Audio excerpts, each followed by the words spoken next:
بسم الله الرحمن الرحيم الحمد لله رب العالمين والصلاة والسلام على رسول الله وعلى آله وصحبه أجمعين. Assalamu alaikum wa rahmatullahi ta'ala wa barakatuh. We welcome y'all to another program that we're having during this month of February, which they term Black History Month. So we wanted to, in this month, in addition to having classes and lessons, we wanted to get to meet some of our brothers and sisters around the country who have been sharing with us, who have been talking with us from different cities. And we get to know them and know their stories, to share with one another. So inshallah, tonight we have our beloved brothers, Malik and Abdul Qadir from Philadelphia. And inshallah, we're going to have a good discussion about growing up in Islam in the city of Philadelphia and talk about their experiences. Now they're parents and husbands and, grew up in the deen. So we want to hear their stories. So inshallah, we're going to begin with them giving some brief background about their experience in Islam and how they came to Islam and how they started to practice Islam, and some, as the discussion go on, their experiences in the city of Philadelphia. So inshallah, maybe we can start with City Imam Malik. Inshallah, we'll let you begin. Barakallahu bikum. Tafaddal.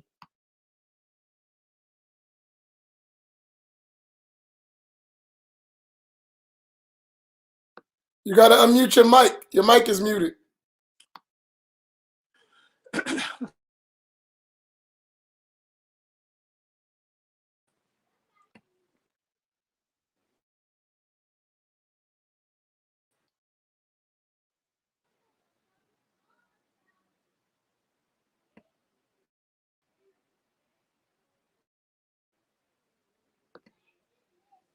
You sound? Assalamu alaikum wa rahmatullahi wa barakatuh. Can you hear me?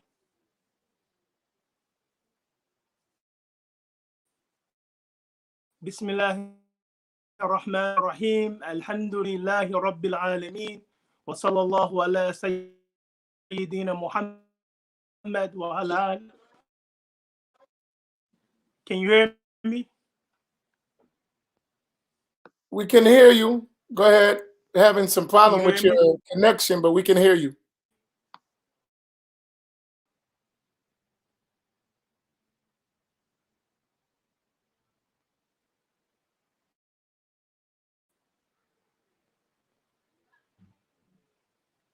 Can you hear me? Yeah, we can hear you. Go ahead.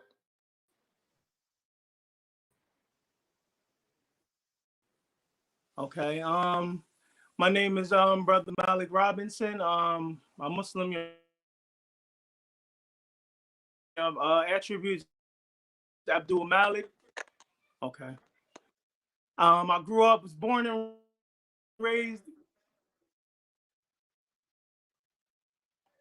I was born and raised in Philadelphia.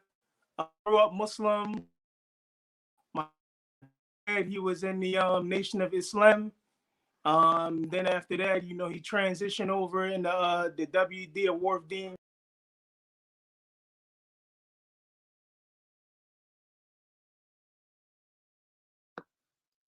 I guess he's having technical difficulties from his side.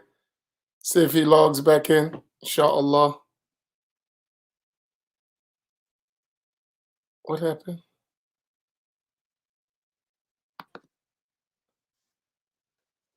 Assalamu alaikum. You okay? What happened to your signal? Did Do you have a phone next to you or something? Something on my internet or what? Can you hear me? Yeah. Yeah, go ahead. You good now? No. Oh, la ilaha illallah. Okay. Go ahead. All right. So All right, so like I said, I grew up in Philadelphia, born and raised. Started practice Islam about the age of 14. I saw my dad, going back and forth to the masjid, United Muslim Masjid on 15th and Christian. That's where my father was going. He was on the security staff. So, I was interested in Islam because I seen the brotherhood and the bond that my dad had with the brothers. So I was interested and I wanted to see, what it was. So I asked my dad if I could go to the masjid with him. I always knew that we were Muslim, but I just wasn't really raised as a young guy. I just knew we were Kufis and didn't eat pork.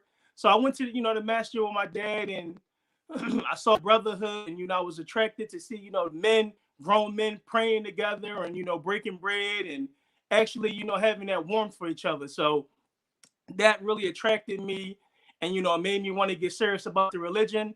So I start going back and forth with my dad to the masjid. I would say about 15, 16 years old. I was sitting in class with my father, Sister Claire Muhammad School. I was learning, trying to learn the Arabic language, and just really getting serious about the religion.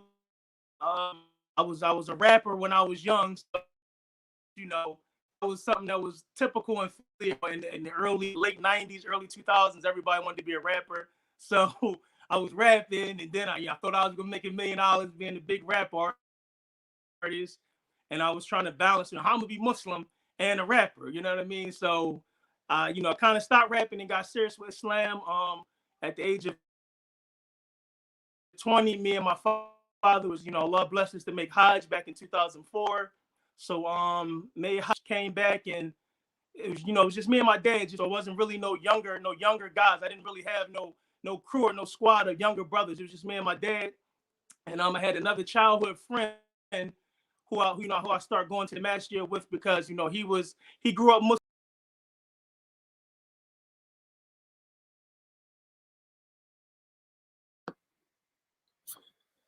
Abdul Qadir, Yes. inshallah, let me see where he's at. See, he's having problems. Hold on one second. Allah. Allah. Give it another shot, Malik. You have it, Sayyidi? I keep knocked out for some reason. Yeah, I don't You know. got I to keep check getting the knocked out. connection. Can you hear me? Yeah, it's your connection. You're not next to another computer or anything, are you?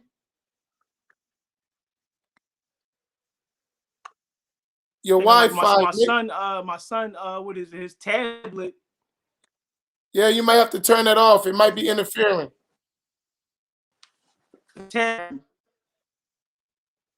Hello?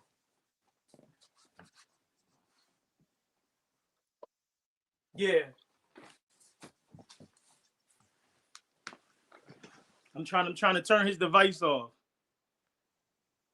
Yeah, it might be interrupting the signal. You good? Okay. Yeah, because Go ahead. it seemed delayed. Yeah, it's going now. Go ahead. Okay. Okay. So 2004, me and my father, we made, Allah blessed us to make Hajj. I came back and wanted to get serious about learning the religion of Islam.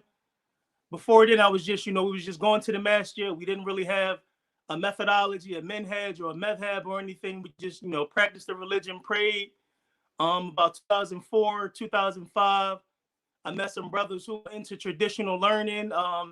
They were studying the Maliki madhab, and they had some connections to scholars in West Africa. This is Imam Khalil Abdullahi, brother Imam Naim Abdullah. So really connecting with the brother, started learning traditional Islam, following the Maliki madhab, learning the Hajj of Sheikh Uthman Dan Fodio. As well, I was dealing with some brothers from 45th and Walnut, AICP. So that's when I started learning Ashari Akida and started learning, really the fundamentals and the basics of belief and creed.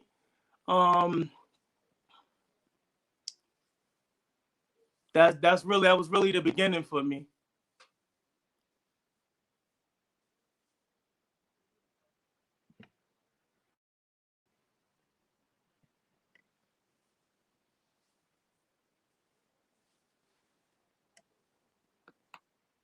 Yeah, Abdul Qadir, inshallah, we're going to go to you that's next. my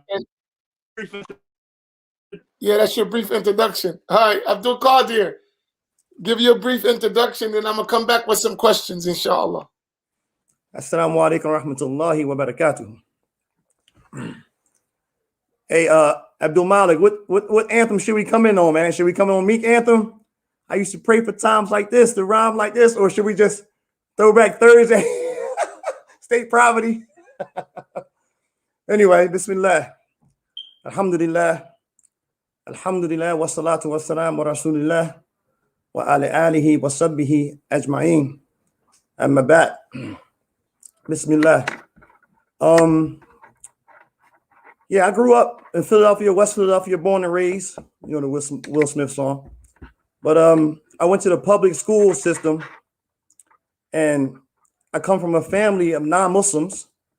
But my mom, she always supported me and what I wanted to do and what I believed in. But anyway, she put me into, I was fighting a lot in public schools. So my mom thought it was wise to put me in private school. And I remember this summer, she was like, "You going to a Muslim school? You going to a Muslim school?" And I'm like, "No, I'm not, Mom. No, I'm not." You know what I mean? So I was like 13 or 14 years old, I think. I can't remember the exact age. But I had some relatives who worked at the facility at Sister Claire Muhammad, SCMS, the Schultz family. So then I joined the school, and it wasn't as bad as I thought it would be, but I never thought, I remember talking to my father, who I didn't actually grow up with. I can count on one hand how many times he'd been in my life, but I remember him calling me before I started school. He was like, you gonna be a Muslim? And I'm like, "No, I'm not, Dad." He was like, "Yes, you are."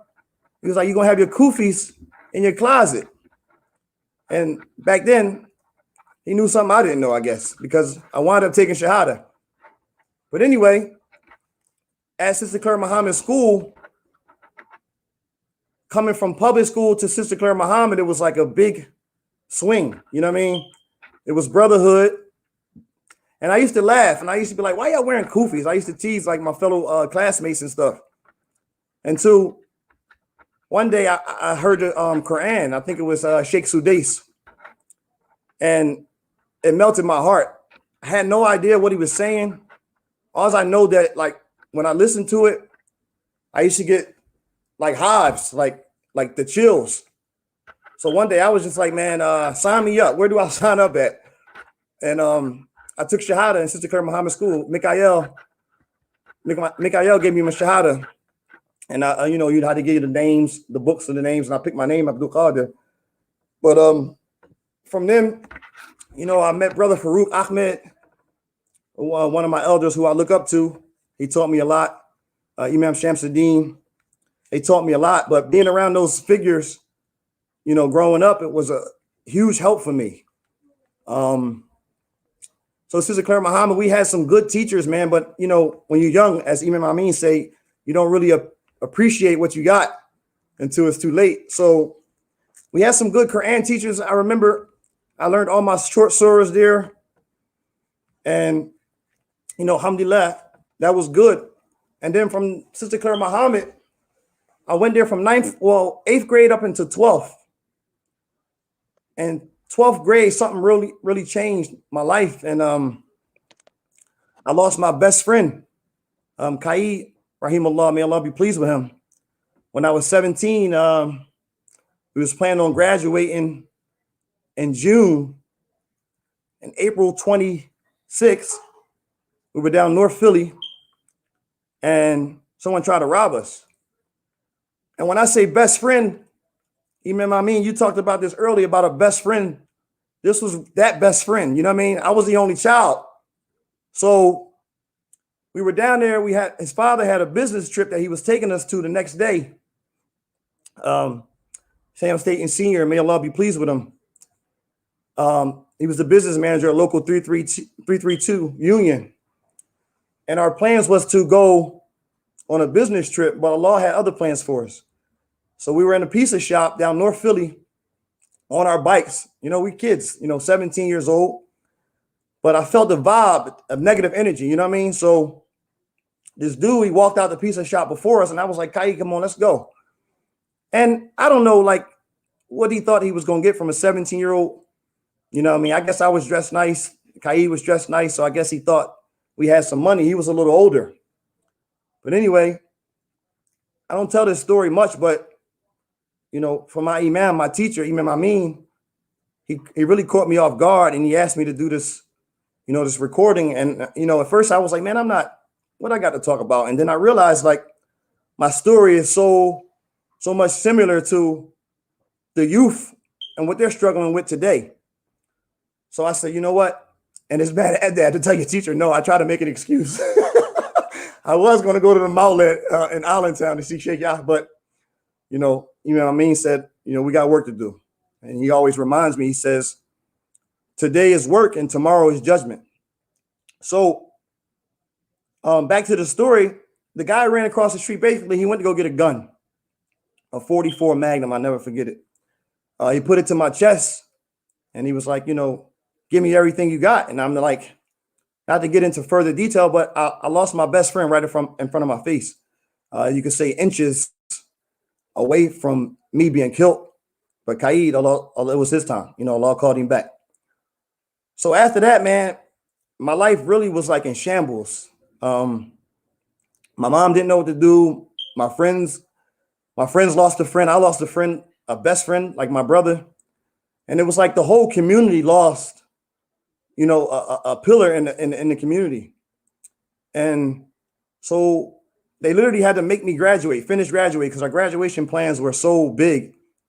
But I felt like I had no purpose in life. So they literally made me finish school. And then, I mean, my life just changed, man. Like, and when I reflect on how you really have no control and Allah is in control of everything. And the more we realize our inability without Allah, Allah enables us. So we formed a foundation called QAMS. And that acronym stands for Qaid Abdul Majid Staten. Qaid Amir Abdul Majid Staten. That's Qaid's initials. And our youth, me, Ishmael, Sister Inasar, Latif, Bashir, we used to send, and Kashif. I don't want to miss nobody out. You know, they could grind me up later if I miss a name. So, but our intentions was to send people on Hajj. And, you know, hopefully Allah will give Qaid the reward in Qaid's name. So that was a foundation that we started. And I was one of the first recipients, me and Ishmael and Sister Inasar, in 2005. I was a kid, man. I was only 18 years old, 19 years old. And my mom, you know, her not being Muslim, and then she heard the horror stories about Hajj, you know, people dying. She was scared to death. And I was like, Mom, I got to do this. Like, my life changed. Like, I was serious. And that was instilled in me at Sister Claire Muhammad. Even though my father wasn't around, I had men that were serious around me. And looking back then I would thought like, man, these brothers are hard on me. You know what I mean? But whole time they shaping me. Whole time they shaping me for the man I am today. Alhamdulillah. So I went on Hajj, man. I can go on and on, but you tell me how much time I got. But Hajj was experience, man. Everything you can think of on Hajj, it happened on our Hajj. People died. It rained. You know, we got stuck in Egypt for extra couple of days. Even Mali Ahmed, he was our leader. He plays a big role in the history of Philadelphia here. But anyway, I knew once I came back from Hajj, I had to get married because I didn't want to come back and what they say, blow your Hajj, right? So I was intended before I left. Alhamdulillah, when I got back, I married my wife, Rabia, who was my, I guess you would say, high school sweetheart. But anyway, we, alhamdulillah, we've been married for 15 years now. We have three beautiful children. And I don't want to keep going. You know, I want to bounce back and forth, but that's pretty much was my upbringing as far as Philadelphia, Islam in Philadelphia. Yeah.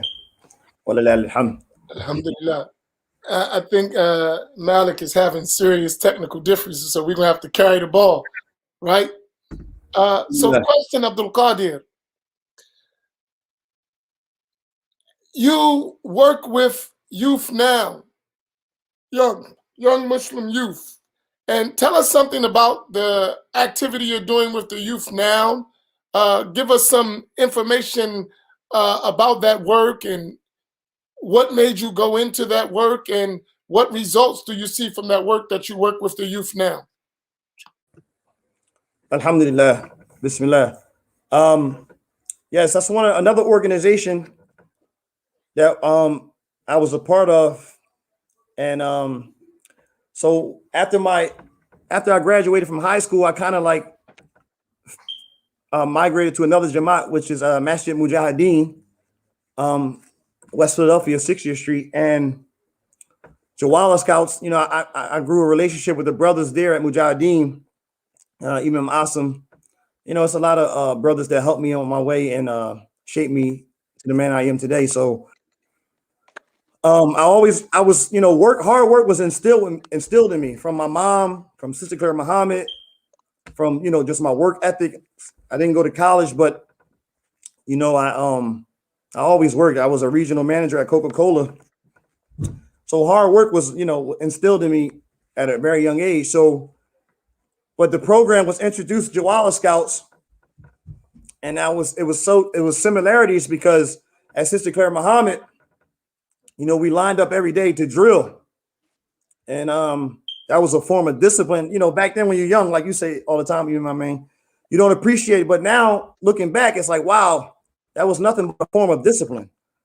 So the discipline I learned at Sister Claire Muhammad when I joined Mujahideen Masjid and became a scout leader, I just passed it on, and the kids love it. The Jawala Scout program is a youth program that our aim and goal is to, save our youth basically and keep them off the streets and keep them active with Quran, archery, anything like a Boy Scout program. And alhamdulillah, it's been successful for, I would say, at least, and the old heads grind me up if I misquote this, but excuse me, but about 30, 40 years. Shout out to Brother James Bilal and Brother Muhammad and the brothers at Mujahideen and Sheikh Shuaib from New York who started the Wild Scout program. But that program is very intense. The kids love it, and the age starts from 6 to and go all the way up until they get bored with the program and they drop out. But we try to keep them in as long as possible. Keep them engaged. For example, like my son, he's 14, and he kind of stayed away from the program. But now I got him back. But now I got him more involved, and I think that's more important. Because I trained a scout, and when I couldn't make it to scouts, he was the scout leader. So me enabling him and giving him that role to be a scout leader or a drill instructor, it made him come and made him more interested. And, I never forget when Brother Farouk at Sister Claire Muhammad, he would have to run and do something, and he put one of us in charge. Man, our chest felt like, sticking out like, wow, he trusted me. He trusted me to drill the boys. The same thing at Jawala Scouts. And y'all old heads, man, y'all got a funny way of just putting young boys around the spot, no heads up and nothing. So when you called me today last minute, it's something I'm used to already, man. Whether it be, guarding the door at Sister Claire Muhammad for Juma at 12, 13 years old, or they calling you and say, yo, you got to run a banquet fund. Whatever the task was, we did it. It wasn't no back and forth. It was submitting that while taught that. You hear and obey. That was it. If you got roughed up thinking you was tough, that was it. You couldn't go home crying to mommy. Actually, Bro Fruit, one of his sayings was, take it up with your parents, joker. Like, that's how they used to talk to us.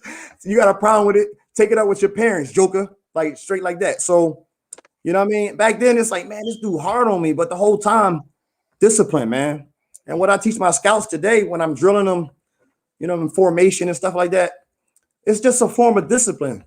You're going to take this a long way in life, whether it be trying to concentrate in salat, having khushu, whether it be going to sleep on time to get up for your job, whether it be, anything, a form of discipline. And James Bilal, he talks to the scouts, and I just got back into it because I branched off from scouts for a minute because I branched off from the brothers, period. I used to come to Atlantic City.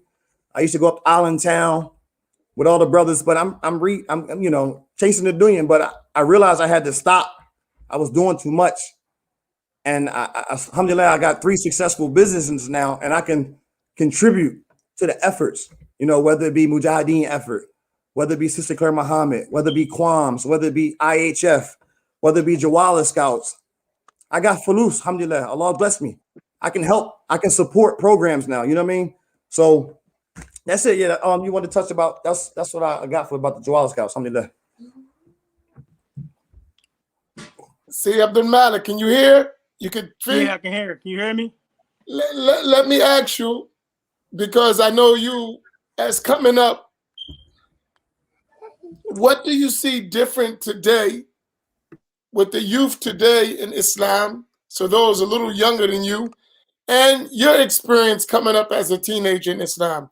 What are the parallel things that are similar, and what are challenges that you see in reaching the youth today? Okay.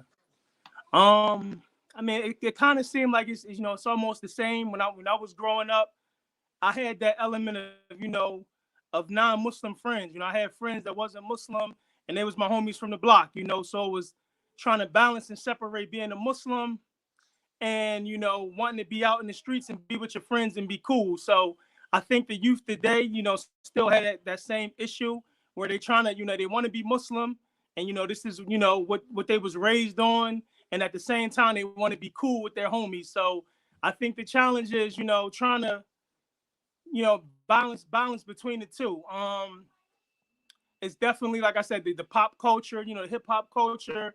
They get caught up with the rap and, you know, wanting to be in the streets. And now we lost like what we had when we was young boys. Even besides Islam, we had old heads in the street that would pull us, you know, to the side. You had old heads that would check us and tell us, yo, chill. Old heads would even tell you, you know, go to the masjid, go pray. You don't want to be out here, young boy. So now it's like almost like Wild Wild West in Philly, where I see the, you know, the old heads, as we call them, the old heads. They just as crazy and nutty as the young boys. So it's really no old heads to really check the young boys and tell them to chill and go to the masjid. So we don't really have that, you know, and a lot of our elders, you know, dying out. We just buried, you know, 2 of our imams within the past week. So a lot of the elders is dying out, you know, that's telling the young boys to come, you know, come to the masjid and come to the programs and, you know, join things like Abdul Qadir was saying, like the Jawala Scouts is really like the youth is almost left, like, you know, left to the side with nobody to guide them, unless you got that uncle or that dad or somebody that's Muslim and still trying to, you know, pull you in. It's really, it's sad in Philly because, like I said, it's the culture, just the culture in Philly. Islam is a culture in Philly. You know what I mean? Like when I was coming up, it was a fad. I was in middle school in 1994, 1995.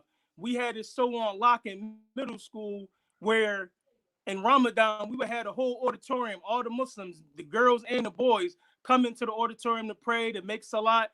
And like, just like without thought, we had non-Muslims coming up to us. Y'all want to be Muslim? And it was just a fad.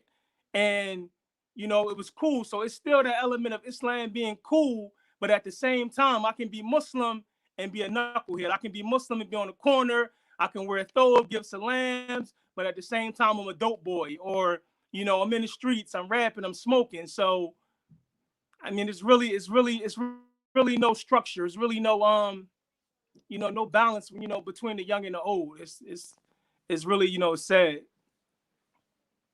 What do you think as y'all, because, and I always look at this and I say it to y'all, as I mentioned to you before, that it's funny at my age, I feel like an old man now. And when I look at y'all, I'm like, okay, this is the next generation directly after me, right?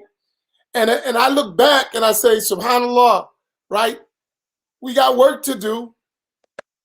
And what do you think y'all need to do at your generation to bring that generation under y'all and have them prepared for leadership by the time they're 25, 30 years old? What do you think? And the same question to you, Abdul Qadir. I'm going to let Malik go first. What do y'all need to do? And what do we, at our age, who are still alive, need to do to help y'all to prepare the generation that's coming behind y'all? I mean, like when I was growing up, I seen, you know, like I think it was like once or twice a month, they used to do the dawah efforts, like Imam Yusuf from Masjid Taha. They would go out and engage the youth in the street, you know, and engage people and give dawah. I think that's an aspect that we need to revive. We need to get out in the street, talk to the people about Islam, you know, do dawah. Dawah is really something that's dying now. And it's more so now if we got children, you know, if we have Muslim children, it's, you know, raise your children Muslim, because, you know, like I'm trying to, you know, raise my son and raise our children, our little brothers, you know, like I always kept my little brothers around me, you know, I always tried to be a positive example for them as Muslims and kept them around me. But like I said, we got to get out in the streets. We keep the, you know, Islam confined to the masjid and to our homes, and we don't go out and give dawah. And we know that wasn't the, you know, the method of Prophet Muhammad sallallahu alaihi wasallam. You know, him and the Prophet and the Sahabas, they would go out and they would call the people to Islam. So I think the dawah effort is really lacking. In that aspect, we need to get out and, you know, talk to the people, but just try to raise our kids, you know, like Abdul Qadir was saying with the Jawala Scouts. You know, I was younger, and like I said, I was always with my dad. I would be in the masjid, but we was kind of all over. Like I know Muslims all over the city. They see me, they'll know, I know it's brother Malik, because we just was all over. Like we never really committed to a Jamaat. I was at UMM. I was at Masjid Mujahideen. That's Sister Claire Muhammad. So I was all over, and we never really, you know, had like one structure or one base that we would go to. But, you know, I was always engaging with the Muslims. So we gotta, you know, have our kids with us.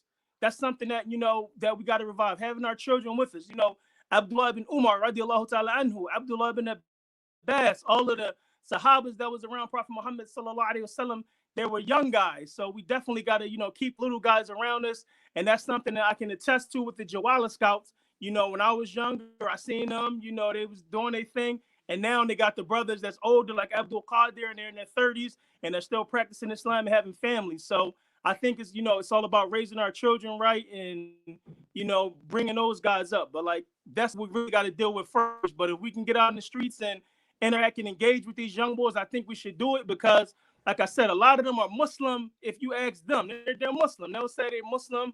They might not know, you know, 2 lines of Al-Fatiha, but they'll say they're Muslim. So I definitely think we got to get out there and talk to them and try to engage to them and be, you know, be invited in a way where they can relate to, you know, to what we're trying to say. And to the elders, the imams, I mean, it's, you know, as y'all doing now, pull us in and, you know, get us involved in things like that. Like I started in my 20s giving khutbahs and giving classes and things like that. So just, you know, pull the youth in and give them advice, give them nasiha, you know, try to get them to do programs and, you know, just let the youth shine. Like the brothers were saying the other night, the brother Nail and the other brother was saying the other night, that a lot of the old heads, you know, we don't want the mission of Islam to die with the old heads. We just buried one of our elders that was in his 70s, one that was 92. A lot of the imams, they be holding on. They want to be imam till they die, which is cool. You got to have somebody that you groom and have some young brothers that, you know, you show away. If you pass away, they can step up, you know. And a lot of the youth, a lot of time can say, the young guys, they be shying away from it too. I saw that. I see a lot of imams, they try to pass it to their sons and stuff like that, and they shy away from it. So us, as you know, brothers in our 20s and 30s, we can't shy away from the responsibility. When we're called, we have to step up. You know, we can't just, you know, leave our old heads and our fathers hanging. That's why I think a lot in defense of the elder imams, none of their kids want to do it. You got imams that got 20 kids and, you know, 10 sons, and nobody has the, you know, has the capability, the knowledge, and your experience to be, you know, one of the imams or the teachers or something, or amirs. So, you know, we definitely got to step up, you know, as the younger generation. Abdul Qadir, what's your thoughts of things that need to be done to prepare the next generation, as you already doing Jawala Scouts and things like that? What do you think that the older generation that's above y'all, in combination with the work that y'all need to do to prepare that next generation? Bismillah. Malik, he pretty much touched on everything, but if I can just piggyback off a little bit of what he said, and I think it's like, we used to have role models, man. Like, I think the youth have to see and witness, people like Malik. He became an imam at 20 years old, someone like me, or all my friends are successful business people who dangled in the street but never got caught up. Like, I was in the streets, but I wasn't in the streets, if you know what I mean. So seeing people like that and like, man, and showing them like Islam is the way, dunya is not the way. So people like Imam Amin or figures like that who've been through the struggle, you know what I mean, who went through jail and they came home and said, yo, this ain't it, youngin. This ain't it.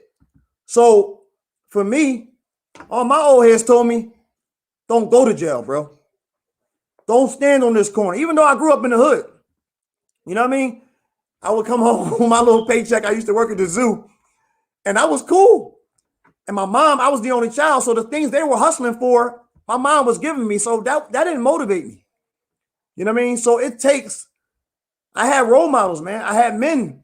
Like, I remember one time in class, even, you hung around older men. So did I. And they showed me like, yo, Islam is it. I'm talking about people with millions of dollars. Some of my old heads, they got money. And they showed me like, you can get it the legit way. So I think if our youth see that and we show them other ways other than just rapping, you know what I mean? Trapping, because they think that's the only outlet. You know what I mean? Really. But when you show them, no, I'm the CEO. You know what I mean? I pay zakat. I purify my wealth. I help people. Happiness comes from helping people. You know what I mean? The Prophet ﷺ, you exchange love, exchange gifts, you exchange love. Giving. You know what I mean? Teaching them the deen. It starts with Imam Amin and what he doing. And I can tell you that right now, I'm so indebted to Imam Amin.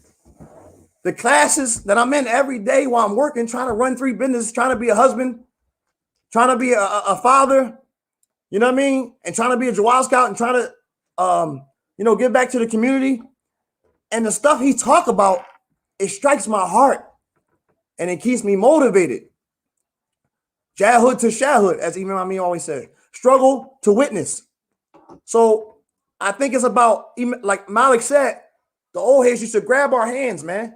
Like, no, come on, look, come to the masjid. Let me teach you about Arabic. You know what I mean? Like, the streets ain't that.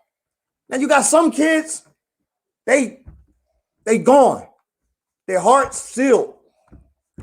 But then them kids who excelled in school, who can recite Quran, who listen, who had discipline. Them ones, they on the fence. They battling with, do I want dunya or do I want to study? I talk to my scouts all the time, even the ones that aren't scouts anymore, that's 16, 17. I was that age. So I know what they're battling with.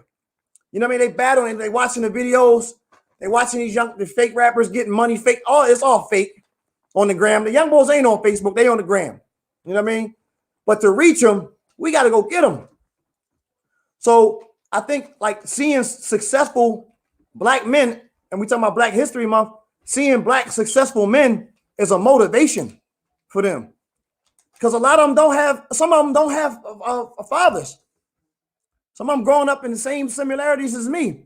But they can't afford to go to a private school like Sister Kerr Muhammad or Cuba Institute or AICP. Any one of these schools in Philadelphia, they can't afford. So guess what? They push into the public school. So now they battling what their mom taught them. They try to hold on to that versus what their friends saying, yo, let's go do this. So that class that Imam Amin is having, or the class that Mujahideen is having, or the class down South Philly at whatever they having, we got to make sure, call them up. Yo, youngin, what you doing? Yo, I think you're going to like this cookbook. Come holler at me. Come sit down. Let's vibe off this. That's what it's about. Literally grabbing them, saying, yo, this ain't cool. You want a girlfriend? Nah, marry her. But to marry, you got to get that bread. You got to make that money. I was married at 18, 19 years old, and I was worried about, man, I'm making $300 a week. How I'm provide for my family? And wallahi, as soon as I married her, I got promoted. When I had one kid, and I was fearful of providing for him, Allah increased my wealth. When I had 2 kids, Allah increased my wealth. The 3rd kid, Allah increased my wealth. Wallahi. So it's about having taqwa. It's about having sincerity and trusting in Allah. And I'll stop there. Sidi Malik, someone asked a question, and I guess they're inspiring. Oh, I can't hear as well. Yeah, they said, what is it like, your experience as an imam, Imam Malik? What is your experience in functioning as an imam?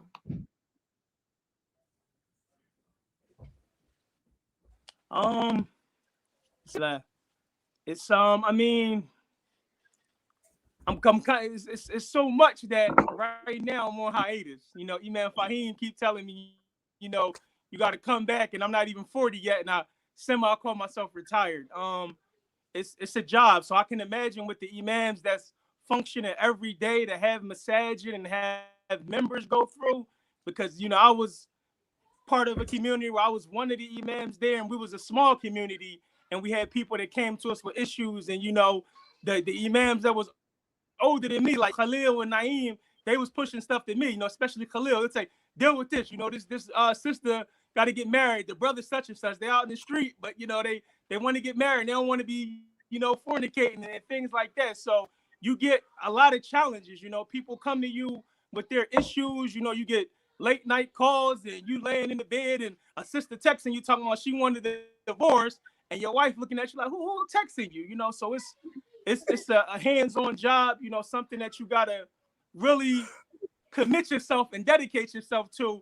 And that's one of the things that like kind of made me fall back. It was like it's a lot of pressure. It's a big responsibility, you know. So you're trying to balance dealing with people's issues and, you know, giving people advice and guidance spiritually at the same time, trying to make sure you're right with Allah subhanahu wa ta'ala. So, you know, something that always gets me is like Imam Amin always says about the, you know, correct your intentions. We can be, you know, the Prophet Sallallahu Alaihi Wasallam speak of the hadith of, you know, a person, he'll do the deeds of the people of Jannah until, you know, what overtakes him, the qadr comes in, and then he'll be written down as one of the people of the fire, and vice versa. So it's something where I'm always constantly checking myself. I feel like I'm not worthy. You know, you got to lower yourself before Allah subhanahu wa ta'ala. When you see men who dedicated their whole lives to Islam and studying and teaching, and I was 15 reading about the Sahabas like Abdullah ibn Umar, who would get, you know, money from the Bayt al-Mal, 10,000 dirhams, and then he give away everything he had. And I would look at myself and say, you know, where am I from that? So it's to the point where I feel like, man, you pump faking. You got a lot of more work to do on yourself. So, I mean, being an imam is definitely something that is constantly checking you. It's something that constantly causes you to check yourself. Like Umar ibn al-Khattab, radiallahu ta'ala anhu, you know, it's reported that he once said that, you know, the person who is always preaching to others, you know, he should make sure that he's preaching and checking himself. So it's a heavy job. I mean, it's a heavy skin, something that caused me more than once and twice and 3 times to rethink, like, am I really this? Is this really what I want? You know, growing up, I would see the old heads and, you know, they would tell me, you know, you young brother, I see you here. I'm with men that's 50 and 40 and you the only young brother there, and I'm sucking up the knowledge. They say you like a sponge, young brother. So it was like almost something that was pushed upon me. But now as I get older and have responsibilities, I'm like, man, Allah Alam, I don't know if this for me, but it's challenging. At the same time, it's something that, you know, I thank Allah for, you know, whatever he blessed me with, but it's definitely not easy, you know, taking on the position and stepping in the shoes of Imam. That's all I'll say about that. Abdul Qadir, you talked about business. And one of the things we find in our communities that not enough of them are emphasizing the point of business and entrepreneurship and even careers, job training and those things. How important do you feel that is for our youth, and what do we need to do to encourage our leaderships and our administrators and board members and imams to emphasize this fact a little bit more? Bismillah. I can just touch on my experience from being a regional manager at Coca-Cola for 13 years. Straight out of high school, I didn't go to college. It was kind of like I had freedom, but I didn't have freedom. To now, me owning my own, so I can go on Umrah, I can make Jummah. So I can just tell you the difference, and both of them has its perks, its pros and cons. So, but the importance of entrepreneurship is so important. We have in Philadelphia, man, we have so many successful entrepreneurs, and I just think the elders who are successful, they need to do some type of seminars and workshops, and it's not over. You know what I mean? We got to give back. You know what I mean? Talking to myself first, I'm setting up things now so I don't have to be so busy. I'm training people now to run it. I'm training my son now, he's 14, to run it. You know what I mean? So I can sit back and say yay, nay, or I can help at masjids, or I can donate, or I can put in the work that needs to be put in. So I just think like a job starting off, going to college, getting a job, that's the, society, that's what they teach you. But I think like we should strive for more. You know what I mean? Like my friend Aknook, he's a doctor. He left us too. He bailed out on us. He's in Qatar. But he always talk about, at a certain time in his career, he's going to do his own clinic. For example, my wife, who's about to be in med school, and I always tell her, like, listen, have an exit plan, because the community needs that. When you become a doctor, you can train the little sisters up under you to become a doctor and open up their own clinic, because that's what we need in our communities. It's like even when you had the class and the sister that makes the cups, that was brilliant. The idea, you're literally sitting at your cup and really have everything we go over in class and our code 3453. That was excellent. You know what I mean? My son, during this pandemic, you know how the kids are, they on the games playing, but alhamdulillah, we found a business class for him to go to, and he came up with his own organic chip. You know what I mean? So I got to stay on him about it, but that's important. That's really important. You know what I mean? And that's what I got to say about that. This is one we have about 8 more minutes.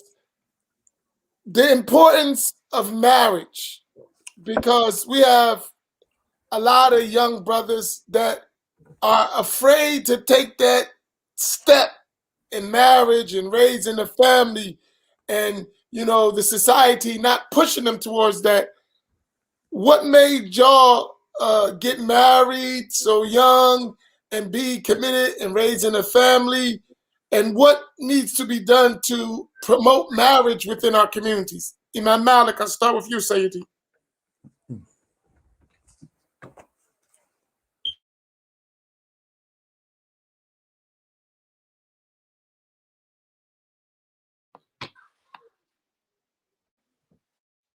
Well, being Muslim, especially growing up Muslim, that's always something that you want. I was 14 and 15, reading stories of the Sahabas and, fantasizing, reading about the Prophet Muhammad Sallallahu Alaihi Wasallam and how he had, 9 wives at one time and, things like this. So I think you're going to go towards, what you're interested in. So the youth that's serious about Islam, it's definitely something that they'll want to do, if this is something, especially if something that they have to see. Like in Philly and a lot of the places in the inner cities, we come up from broken homes. Like Abdul Qadir, mentioned about his father, a lot of us, we didn't grow up around our fathers, and we didn't, have two-parent homes. I had about 8 homies that I grew up with when I was young, and wallahi, just me and another one of my friends is the only one out of 8 people had our dad in our lives. And some of my friends, they would say, they call me Leak. They say, Leak, man, you got your dad around. And it's something that I took for granted. So definitely have to see that, that strong, two-parent household. And we just have to, show our children healthy relationships and healthy marriages. And, like, it was something that always boggles my mind is, something, Imam Amin, you mentioned before, like, how do we have the truth? We have the haq, we Ahl Sunnah wal Jamaat, and we have less, and the people of misguidance, they have more. Like, you look at the Nation of Islam, coming up, how they had the Muslim girls training, and they had the fruit of Islam and things like this. Then they had black businesses and they was thriving.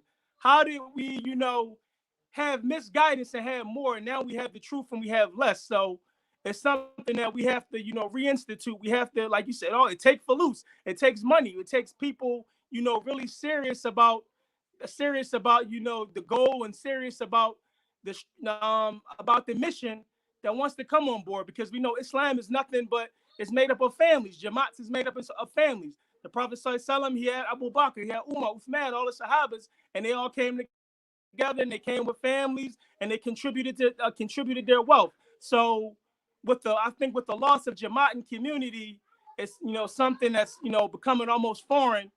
The younger guys, they don't even have a clue of how to be good husbands and how to be good men, and even the younger women, because it's not something they see. So it's definitely something that we have to see. Like one of our brothers, Lance Hamilton, Ustad Khalil, he always, posts his family. That's something that I love about that brother. He always posts his family and, posts himself with his wife and say, make marriage popular again. Because marriage nowadays is not something that's popular. It's popular to, to have a little, as we say in Philly, a John. It's popular to have a little John and this, your girlfriend. So we got to make, marriage something that's popular among us, especially as Muslims. So the children and the youth, they got to see it. They got to see it firsthand. And, that's something that I think would, make it strong, inshallah. I had a funny thing yesterday. I was watching some, a motivational talk with Steve Harvey. And he was, I think he was in Jamaica somewhere. And he was talking about his wife. He said, that's my wife and my side chick. Meaning, he found in his wife that joint that he needed, and it was one. I found that kind of funny. May Allah allow us to find that those, as Muslims, those wives and spouses that are everything that we want in the beauty of our eyes. Ameen. Abdul Qadir. So why they call you I mean, you funny. But anyway, I really think it's about the company you keep. Like if if you're gonna be around people that's married, 9 times out of 10 you're gonna end up married. You know what I mean? You be around people that got girlfriends, you're gonna have a girlfriend. So me coming up, I've seen a lot of successful marriages. You know what I mean? My old heads was married. I made Hajj at a young age. So I know the importance of marriage, and I always wanted to start my own family, Coming from a family with no father figure, I prayed for a son on Arafat, and alhamdulillah, Allah blessed me with Taj Amir, my firstborn, my son. But like marriage, man, it's a struggle, and it's not easy. You got to get through this. You got to get through marriage to taste the sweetness of faith. So, but I think like with counseling before y'all actually go into it, not just, one sit down. I think, getting with your imam, and y'all go through, with your parents, and, just make sure basic stuff about a marriage before you jump into it. Counseling is real important. And support. You need the community support, because at times you're going to be like, man, I can't do this, especially at a young age. You know, our youth, like I said, they battling with dunya, but everything they need is in the deen. So we got to teach them and support them. So, you know, when they having problems in their marriage, you know, I'm not saying, you know, spread their business, but go to who, you know, your imam or your teacher or your respected elder or somebody that's been married for 30, 40 years. Hey, what did you do, man? Like, you know what I mean? Get that advice, sincere advice. Y'all sit down. Yo, how did y'all get through this? Like me and my wife, we keep arguing. And, you know, and I think that'll help. Like, alhamdulillah, I think that'll help. And you got to be ready too. You can't just jump in there and, you know, you got to have a plan, man. You got to provide, because after the wife, then, you know, your next, you know, children. So you got to be able to provide for them, you know. Alhamdulillah. Walillahil hamd. Barakallahu feekum wa jazakumullahu khaira. We've reached the 9 o'clock point, and we usually always go over. So I'm going to have y'all back, inshallah, for some continued conversation, because I really believe, and I wanted to, you know, while we teach, and mashallah, talab al-ilm wa nashr al-ilm, seeking knowledge and spreading, it's important. But also our daily lives, right? Things we go through and the challenges, and we need to talk about that a lot too, right? And we need to help each other navigate in our respective areas through the challenges we have.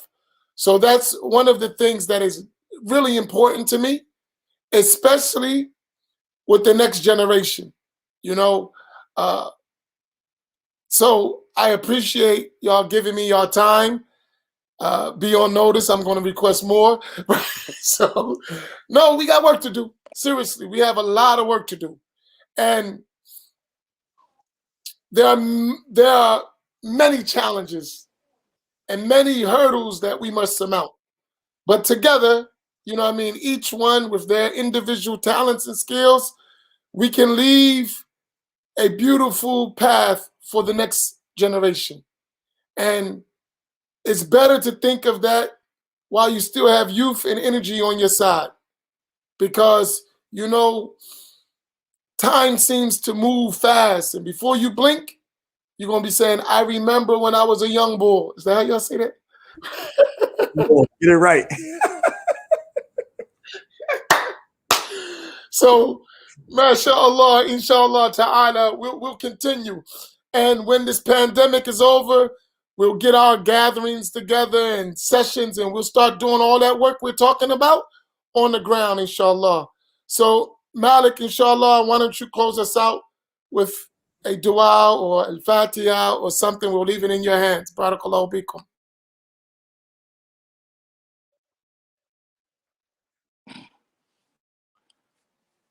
أعوذ بالله من الشيطان الرجيم. بسم الله الرحمن الرحيم. الحمد لله رب العالمين الرحمن الرحيم ملك يوم الدين إياك نعبد وإياك نستعين اهدنا الصراط المستقيم صراط الذين أنعمت عليهم غير المغضوب عليهم ولا الضالين آمين. والعصر إن الإنسان لفي خسر إلا الذين آمنوا وعملوا الصالحات وتواصوا بالحق. بصير سورة الفاتحة.